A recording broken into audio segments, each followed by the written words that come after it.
Boa tarde. Hoje é quarta-feira, dia 27, e nós vamos, hoje, nossa aula de História, nós vamos trabalhar o livro da página 295. Por favor, vocês peguem o livro de vocês.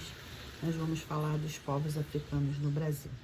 Nós vamos falar, mais uma vez, da sua vinda, da sua trajetória, de como chegavam, de como eram escravizados, de como eles eram tratados, e muitos deles de forma desumana, como eles chegavam até aqui, né, através dos navios negreiros, que a tia Meli já falou com vocês sobre isso, né, e, enfim. Pegaram o livro de vocês? Então vamos lá. Vocês percebam aí que o livro já começa com algumas fotos, né? 2 são pinturas e os outros 2 são fotografias.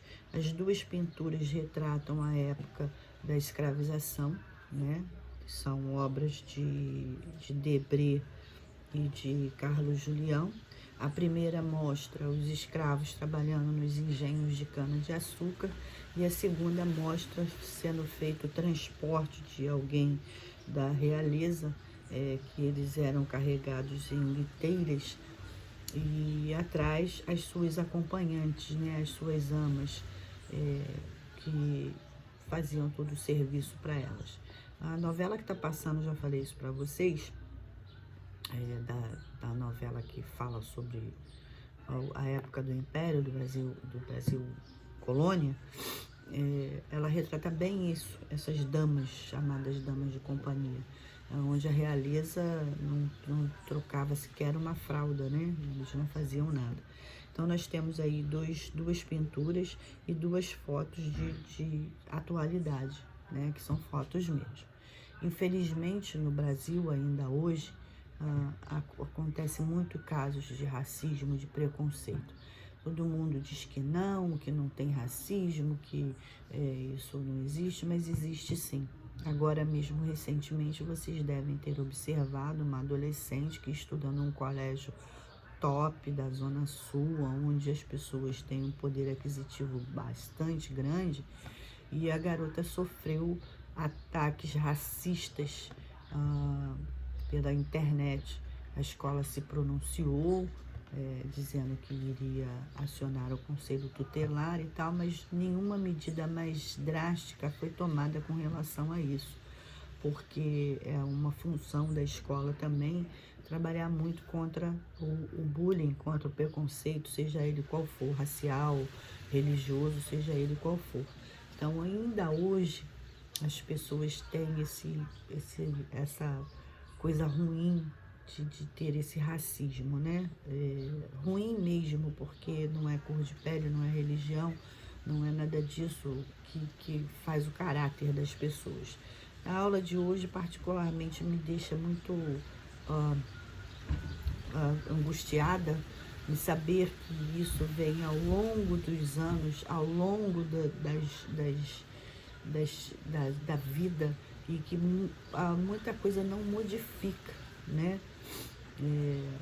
As pessoas continuam preconceituosas, continuam racistas, continuam tendo atitudes que enojam, que são nojentas mesmo, que são horrorosas, porque nada justifica as pessoas terem atitudes que são repudiáveis.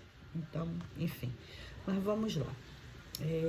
Eu vou explicar a vocês a chegada dos africanos, dos povos africanos. Depois nós vamos fazer a leitura junto e a correção em seguida. Então, os portugueses, eles tentavam descobrir novas rotas marítimas para as Índias, né? Vocês sabem disso, a gente está sempre falando disso. E acabaram percorrendo toda a costa da África até finalmente contornarem um continente e chegarem a Calicut, que ainda é uma das cidades da Índia, né? Os navegadores portugueses atracavam seus navios e exploravam mais os territórios, né? A África, nessa época, era habitada por diferentes povos. Muitos estavam organizados em reinos, né, e eram governadas por reis, né, que centralizavam o controle político e dominavam as rotas comerciais de marfim, de metais, de pedras preciosas, né? E naquela época era comum a captura de cativos de guerra. Eram tribos diferentes, eu já havia falado isso com vocês anteriormente, tinham várias tribos do território africano e eles brigavam entre si. E era comum, nessa época, os que perdiam serem escravizados pelos próprios africanos. Daí, o que aconteceu? Os portugueses, sabendo dessa prática, observando tudo isso, começou a se prevalecer disso aí, começou a tirar benefícios dessa prática que acontecia entre os povos africanos. Então, como a captura de escravos era normal, os adversários que perdiam eram escravizados, os portugueses, tendo essa visão, começaram a negociar esses escravizados com os próprios africanos, correto? Então, os portugueses se valiam dessa prática e capturavam esses povos escravizados na África, né?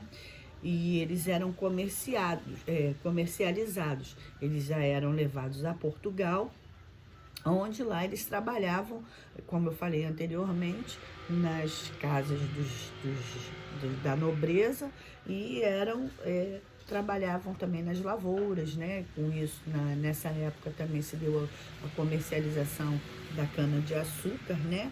E eles eram levados para fazer não só esses trabalhos domésticos, mas também para trabalhar nas lavouras.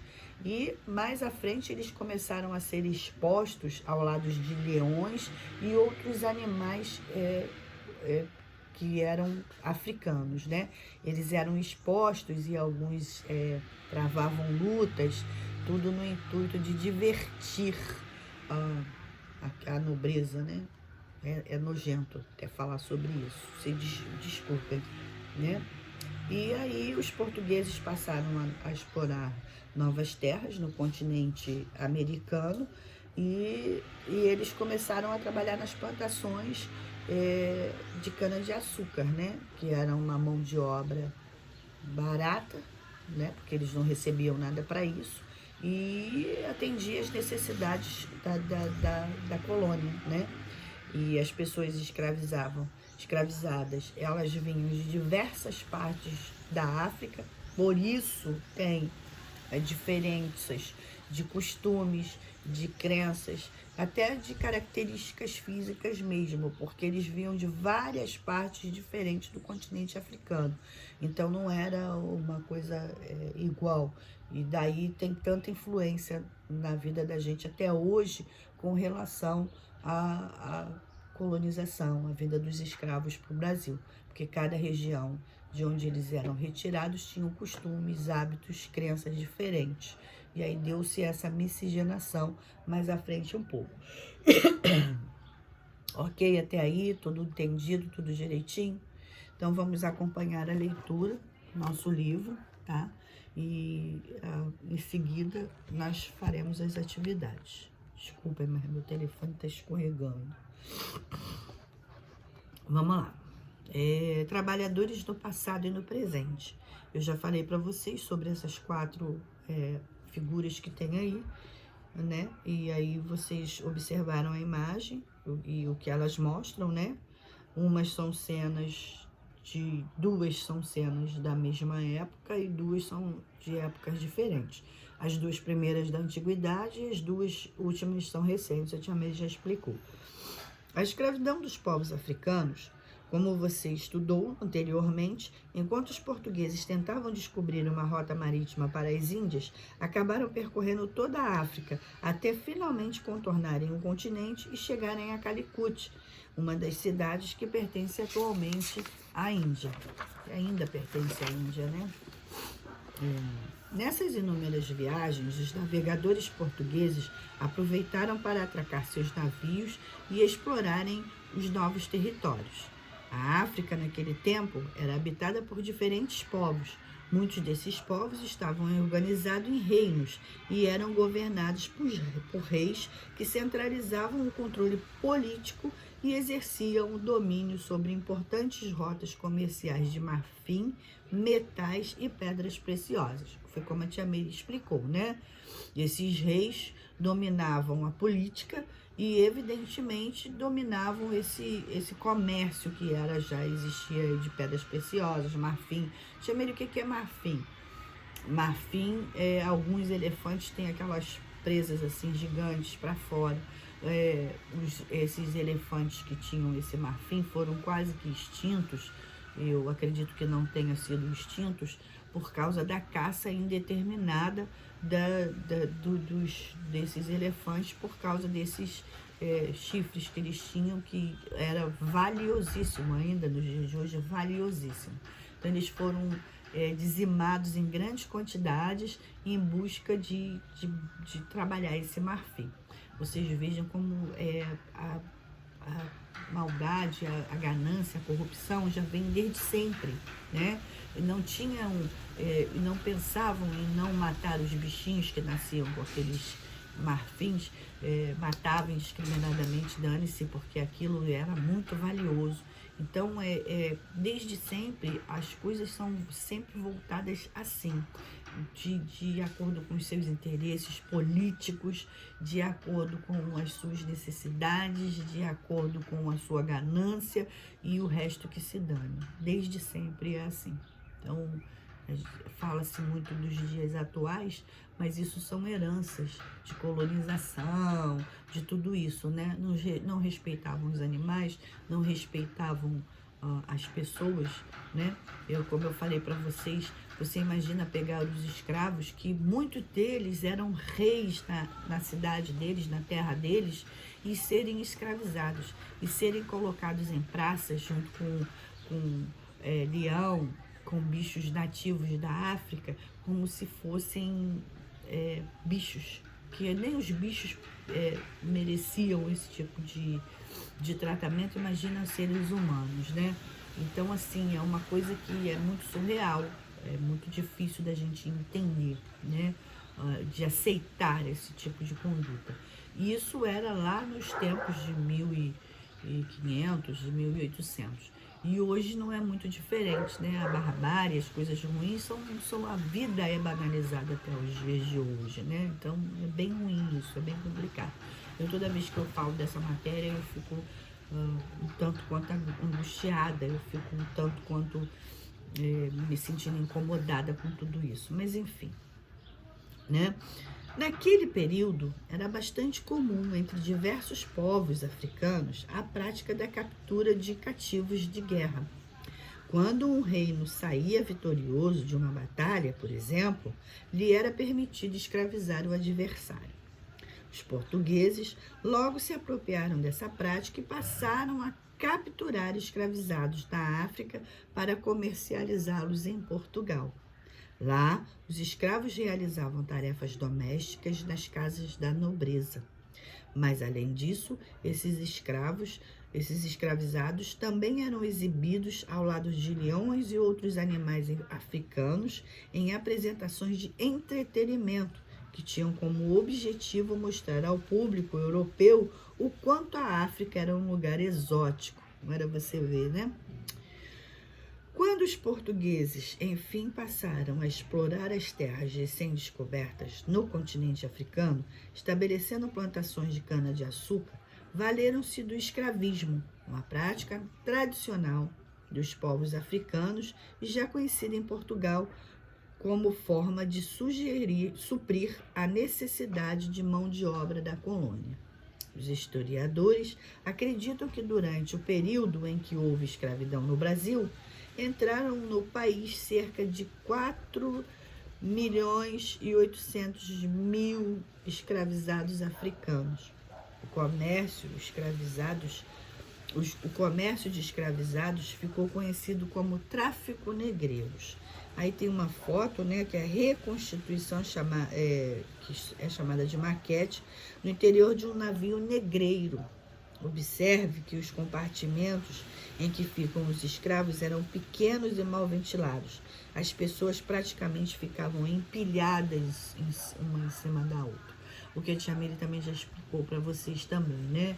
Nesses porões dos chamados navios negreiros, muitos escravos adoeciam e morriam, e eram os seus corpos jogados ao mar, e dane-se, continuava-se a viagem. Vocês podem observar que eram lugares frios, úmidos, sem ventilação, e tinha bicho com certeza infestado de ratos, e aí eles acabavam pegando doenças como a leptospirose, entre outras, que na época não deveria ser, não era curável, né? E aí, quando morria, se joga o corpo no mar e a viagem continua. Então, muitos desses escravizados, eles ficavam pelo meio do caminho, né? Morriam, e outros, quando chegavam ao seu destino, sofriam todo tipo de maltrato e nunca puderam voltar às suas terras de origem, né? Olha, é muita tristeza, é muito sofrimento para um povo, né? Porque ninguém nasce escravo, ninguém nasceu escravo.